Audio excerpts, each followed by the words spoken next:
Ini bab menggemarkan tentang takut dan harap dan berbaik sangka dengan Allah Subhanahu wa ta'ala. Para muhibbin rahimakumullah, takut kepada Allah merupakan salah satu kewajiban bagi setiap orang-orang yang beriman. Artinya takut kepada Allah itu mesti ada di dalam diri kita. Dan takut kepada Allah itu perlu ditambah sehingga sampai kepada satu batas di mana takut kepada Allah itu menjauhkan kita, menghentikan kita daripada berbuat kemaksiatan kepada Allah Subhanahu wa ta'ala.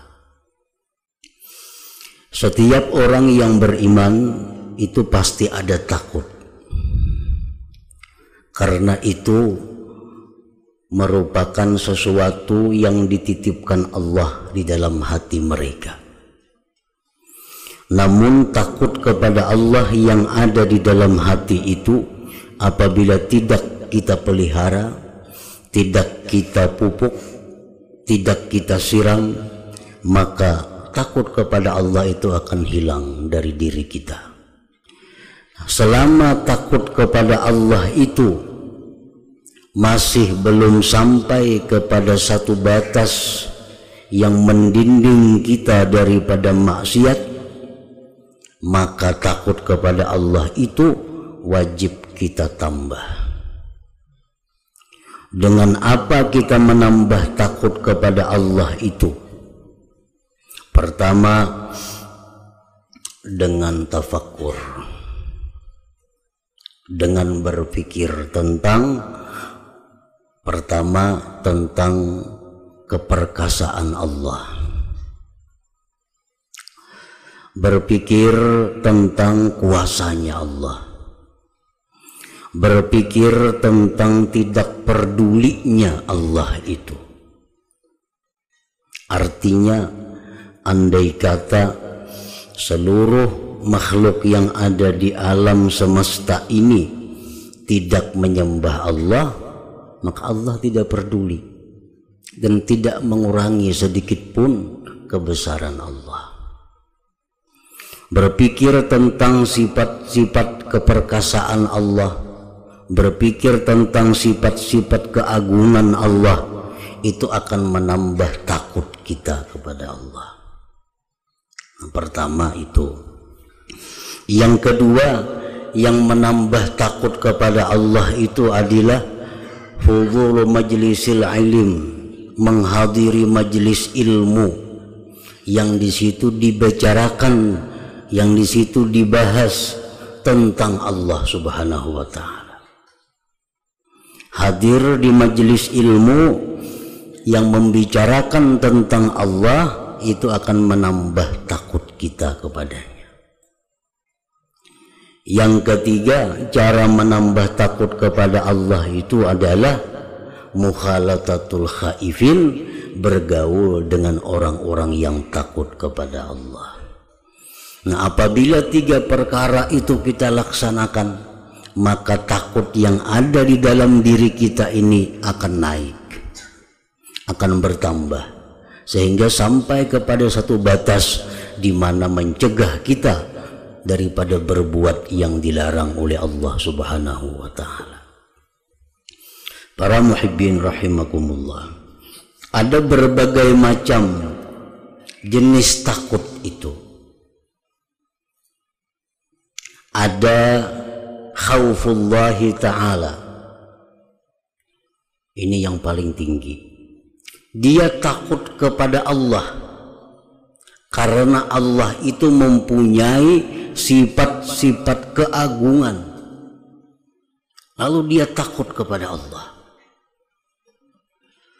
Ada pula takut kepada Allah itu takut kepada siksanya. Nah, ini takutan disiksa Allah, ini takutan masuk neraka, Ingat takutan kalau dibenci, dimurkai oleh Allah. Nah, itu pun termasuk takut kepada Allah. Ada lagi takut kepada Allah itu bisa juga khaufu su'il khatimah. Kita ini takut kalau mati itu tidak disertai iman. Kita takut kalau mati itu kehilangan iman. Nah, ini pun termasuk jenis takut kepada Allah.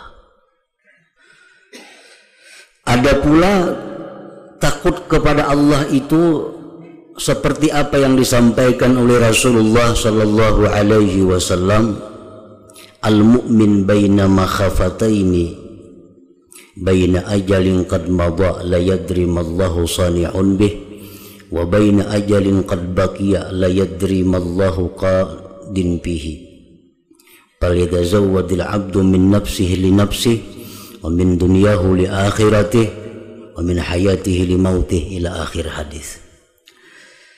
Rasulullah sallallahu alaihi wasallam bersabda, orang yang beriman itu, kata beliau, di antara dua takut.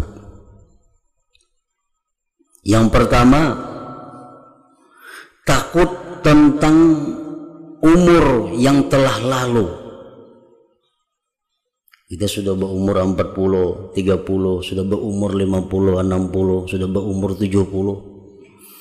Kita takut terhadap umur kita yang telah lalu itu, apa yang diperbuat Allah dengannya. Jangan-jangan aku ini umur sudah 70, kada ada berisi kebaikan di sisi Allah. Jangan-jangan aku ini sudah berumur 60, dosaku lebih banyak daripada kebaikanku. Nah, jangan-jangan aku ini sudah berumur sekian puluh, lebih banyak memperbuat yang dilarang Allah. Dia takut memikirkan tentang umur yang telah dia habiskan. Nah, yang kedua, dia takut terhadap ajal yang masih tersisa, apa yang Allah putuskan padanya. Aku takut menghadapi besok. Apakah besok ini Allah menetapkan aku ini orang yang baik? Aku takut bagaimana nanti di bulan berikutnya, apakah Allah menetapkanku menjadi orang yang jahat? Nah, jadi orang beriman itu antara dua takut itu. Takut bagaimana umur yang sudah lalu dan bagaimana umur yang tersisa. Nah, ini pun termasuk takut kepada Allah juga ngarannya. Para muhibbin rahimakumullah. Termasuk jenis takut juga apa yang dikatakan oleh para ulama. Man amilal hasanah yahtaju ila khawfi arba'ati asya. Barang siapa yang beramal kebaikan,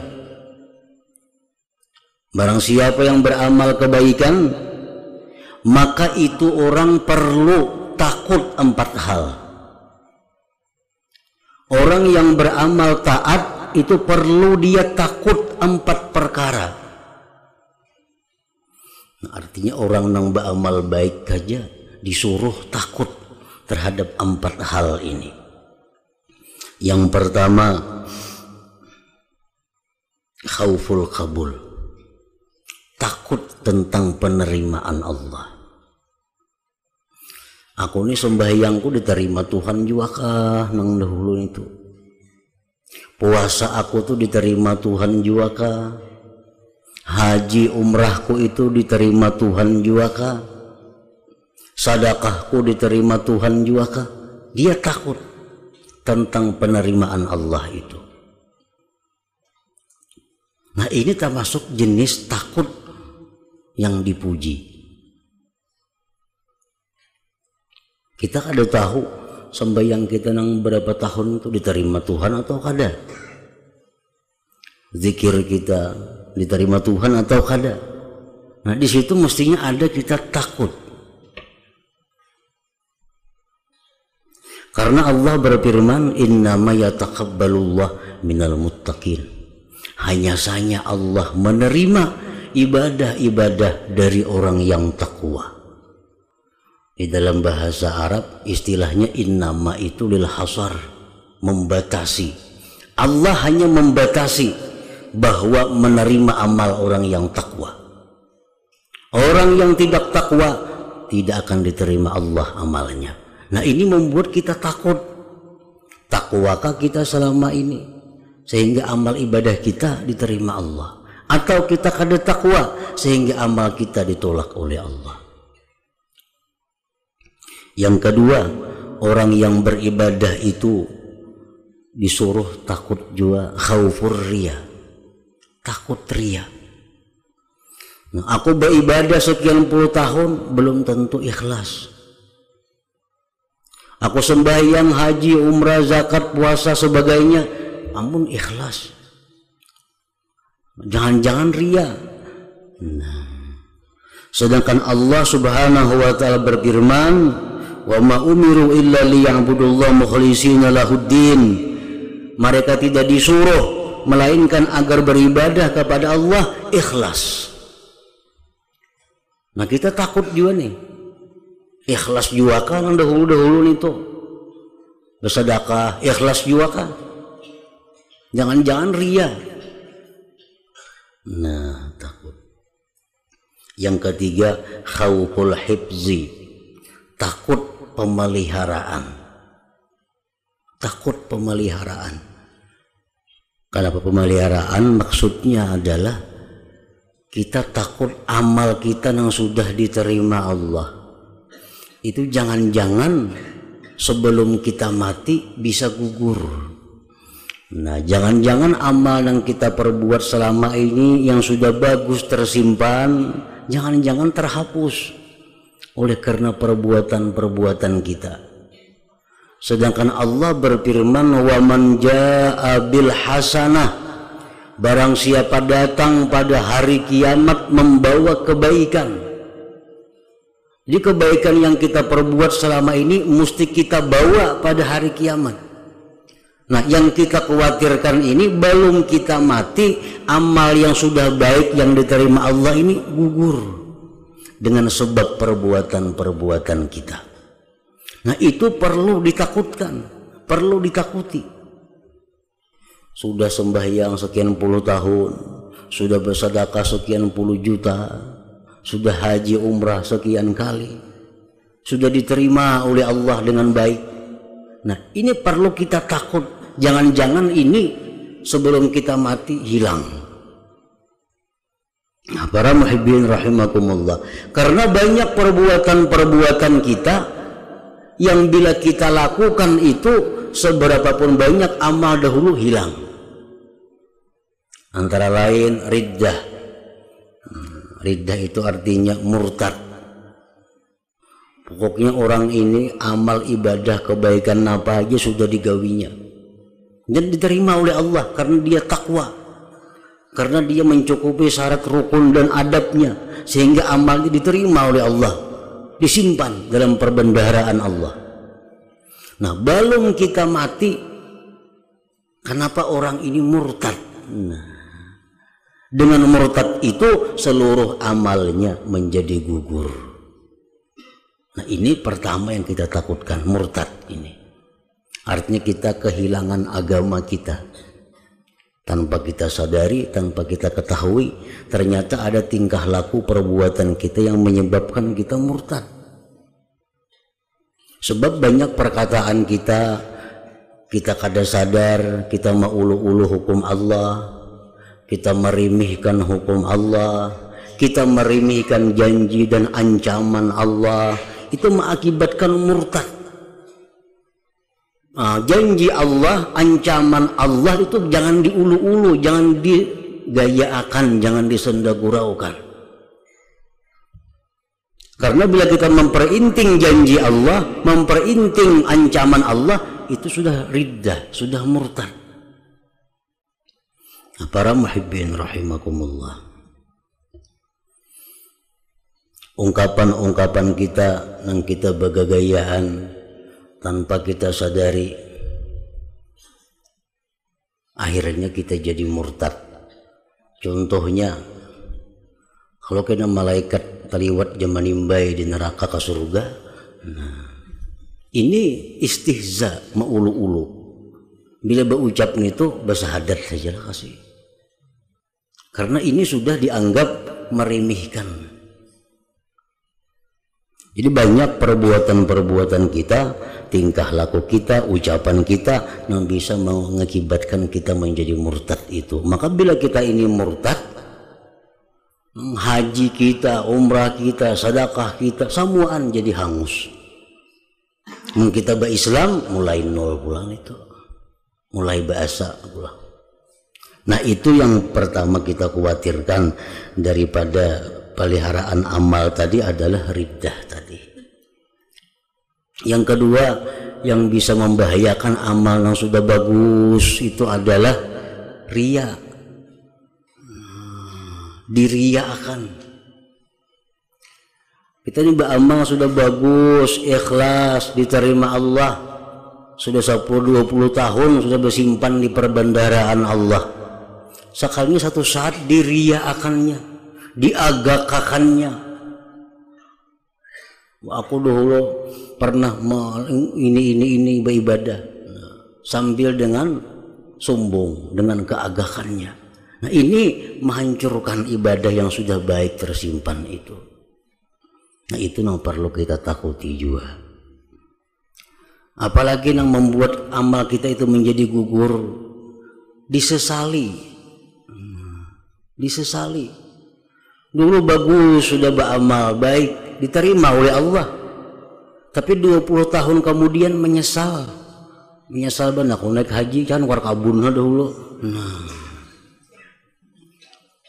Menyesal naik haji. Sudah 20 tahun sudah naik haji, diterima Tuhan sudah hajinya. Wah ini miskin. Dulu aku sugih naik haji, menyesal benar jangan nukar kabun, ada aja hasilnya sampai wah ini. Nah jadi itu ini orang nang digawinya dahulu itu menjadi ihbat, menjadi gugur, digugurkan. Termasuk lagi adalah merasa rugi. Kita ini merasa rugi. Ruginya aku dahulu. Padahal yang dirugiakan itu ibadah. Nah maka ibadah itu menjadi hilang. Nah jadi yang takut kita tentang hifzul amal, dipeliharanya amal ini. Kita takutan kalau amal itu jangan kada ada lagi. Nah takut jangan amal itu hanya ada tulisannya, barangnya kada ada lagi. Artinya belum sampai kita mati sudah hilang amalnya. Nah apalagi yang dibawa ke sana kada ada lagi. Sedangkan Allah berfirman man jaa bil hasanah, siapa datang kepada Allah membawa kebaikan, yang dibawa kada ada lagi.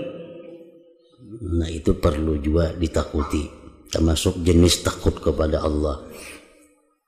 Nah yang keempat, orang yang beramal baik itu takut kalau di hari kainaknya, di hari besoknya kada kawa lagi mengamalkan itu. Artinya takut khauful khidlan, takut ketiadaan taufik. Hari ini kita bisa nuntut ilmu, kita syukuri. Hari ini kita bisa menuntut ilmu, kita merasa untung. Nah di samping itu ada takut kalau kayaknya kada kawa lagi nuntut ilmu. Kalau kena kada dibukakan Allah lagi hati berbuat kebaikan. Nah ada juga takut seperti itu. Nah para muhibbin rahimakumullah, jadi macam-macam jenis takut kepada Allah ini. Tapi intinya adalah takut kepada Allah itu menjauhkan kita dari perbuatan yang dilarang oleh Allah subhanahu wa ta'ala. Itu yang dimaksud. Yang kedua dalam bab ini dijelaskan tentang warraja. Nah, raja artinya mengharap. Mengharap lain dengan mengangan-angan. Setiap orang yang beriman di dalam dirinya wajib ada raja itu. Wajib ada raja itu. Artinya mengharapkan rahmat Allah. Di mana batasnya mengharapkan rahmat Allah itu yang benar? Batasnya sampai kita memperbuat taat kepada Allah. Bila kita ini mengharap rahmat Allah, dengan mengharap rahmat Allah lalu kita sembahyang, nah itu batasannya. Kalau kita mengharap tapi kadang juga lagi kita laksana, nah ini perlu ditambah harapannya itu supaya bisa melaksanakan, karena gunanya mengharap ini adalah membuat rajin kita untuk ibadah kepada Allah, itu gunanya. Yang ketiga dalam bab ini adalah wa ihsanil dhanni billahi ta'ala, dan berbaik sangka dengan Allah Ta'ala. Kita ini setiap detik menerima takdir Allah, menerima qada dan qadar dari Allah. Kadang-kadang kita sakit, kadang-kadang kita maksiat, kadang-kadang taat, kadang-kadang dapat nikmat. Nah, baik sangka dengan Allah itu apa maksudnya? Apapun yang diberikan Allah kepada kita, kita mengiktikadkan dalam hati bahwa itu sebenarnya adalah baik dari Allah. Tujuan Allah itu baik. Ya'tikaduka annahu ta'ala la yuridu bika illa khaira. I'tikad di dalam hati bahwa Allah itu tidak menghendaki dengan kita kecuali baik.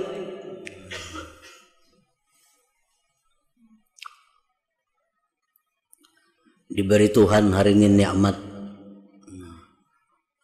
kita berbaik sangka kepada Allah.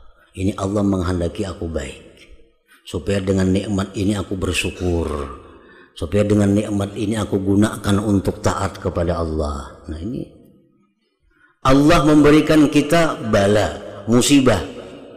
I'tikad kita kayak apa? Ini Tuhan bakal hendak baik lawan aku, supaya aku dengan bala ini aku jadi sabar. Dengan bala ini aku sadar. Nah, itu artinya aku berbaik sangka kepada Allah. Jangan menyangka, wah ini Allah sarik lawan aku nih, makanya dikirimi bala. Jangan, itu sangka buruk kepada Allah. Sangka buruk kepada Allah. Ini bala beruntun nah, kelakuan kupang nakal bener. Jadi Tuhan sarik. Nah itu buruk sangka lawan Tuhan, jangan. Bala yang diberikan Allah kepada kita itu maksud Allah baik, agar kita sadar, agar kita sabar menghadapi itu. Nah, diberikan Allah kita kemampuan beribadah. Itu pun kita di dalam hati husnuzan dengan Allah. Ini Allah nah sudah memberikan aku kelapangan, kawa beribadah, kawa ini, kawa itu. Ini maksud Tuhan agar aku ini selalu dekat dengannya. Nah, karena Tuhan senang kepadaku. Nah, itu berbaik sangka kepada Allah. Diberikannya maksiat, hari ini kita dapat maksiat, jangan berburuk sangka kepada Allah, berbaik sangkalah kepada Allah. Berbaik sangka macam apa? Oh aku hari ini maksiat, ini Allah menghendaki agar aku ini segera tobat, nah, agar aku ini segera kembali kepada Allah.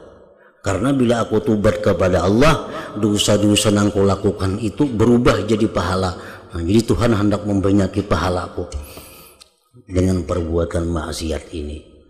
Nah, jadi semua yang diberikan Tuhan kepada kita, kita hadapi dengan husnuzan billah, dengan berbaik sangka kepada Allah. I'tikaduka annahu ta'ala la yuridu bika illa khaira. I'tikad di dalam hati bahwa Allah tidak menghendaki dengan kita kecuali kebaikan. Banyak orang yang berbuat maksiat kepada Allah, ternyata maksiat itu yang menghantarkannya ke dalam surga.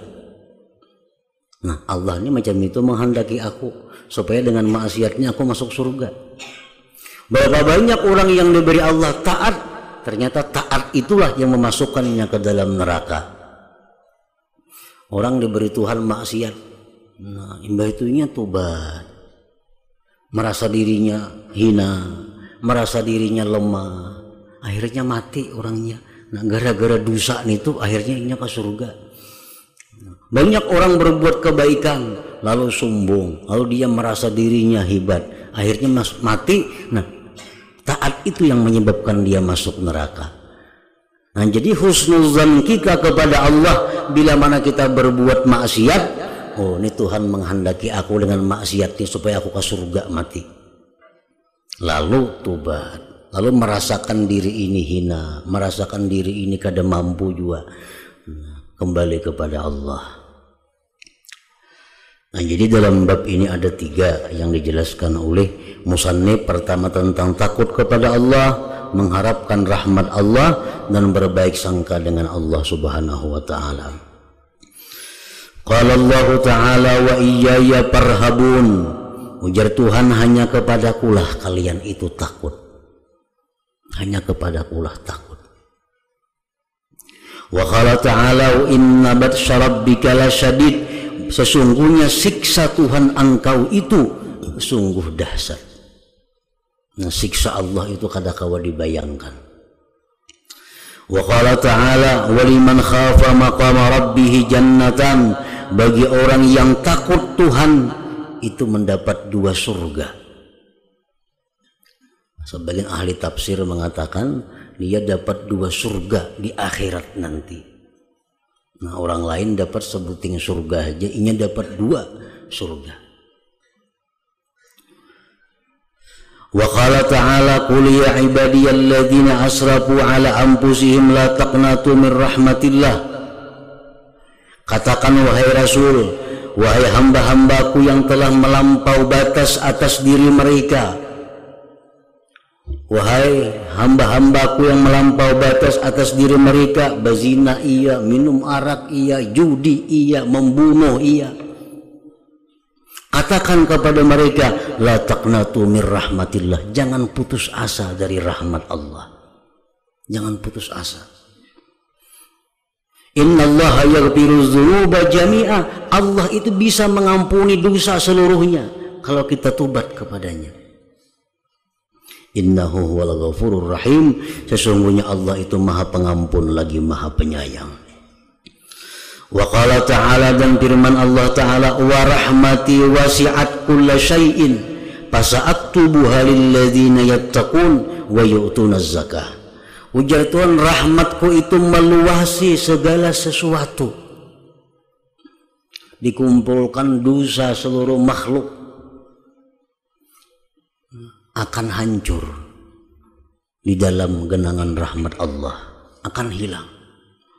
Ujar Tuhan, rahmatku itu meluasi tiap-tiap sesuatu, dan aku pastikan rahmat itu untuk orang-orang yang takwa dan menunaikan zakat. Jadi hendak dapat rahmat itu takwa kepada Allah.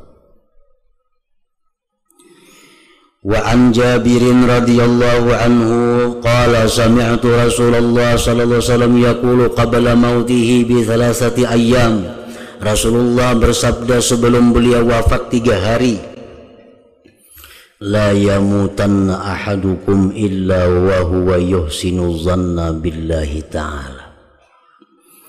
Rawahu Muslim wa Ahmad wa Abu Daud wa Ibnu Majah. Ujar Nabi kita, janganlah mati kalian itu kecuali dalam keadaan berbaik sangka dengan Allah. Oh, jangan mati kita kecuali dalam keadaan husnuzan dengan Allah. Orang yang sudah sakit-sakitan, sembahyang sudah kada kawal lagi, dalam keadaan darurat, sembahyang pun berabah atau berduduk, bebacaan Quran mata sudah kada hawas lagi, mendengarakan pengajian talinga sudah mengguruh, samuaan kemal kebaikan melalui anggota sudah sulit. Nah, yang bisa diandalkan orang ini hanya husnuzan billah, berbaik sangka dengan Allah. Maka bila kita mati dalam keadaan berbaik sangka kepada Allah, Allah sesuai dengan apa yang kita sangka. Aku ini disayangi Allah, aku ini diampuni Allah dosa-dosaku, aku ini menyangka bahwa Allah itu sudah menghapuskan dosa-dosaku, Allah menerima amal kebaikanku, Allah mengampuni dosaku. Nah, sangka terus demikian kepada Allah. sehingga kita mati dalam keadaan husnuzan dengan Allah. Aku ini alhamdulillah beriman dengan Allah, dengan Nabi, dengan Rasul. Aku masuk surga.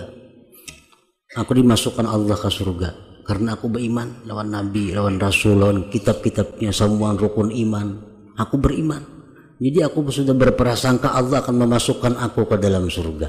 Nah, orang yang sudah dalam keadaan sakit-sakitan itu hendaknya amal yang diperbanyaknya adalah berbaik sangka kepada Allah Subhanahu wa ta'ala.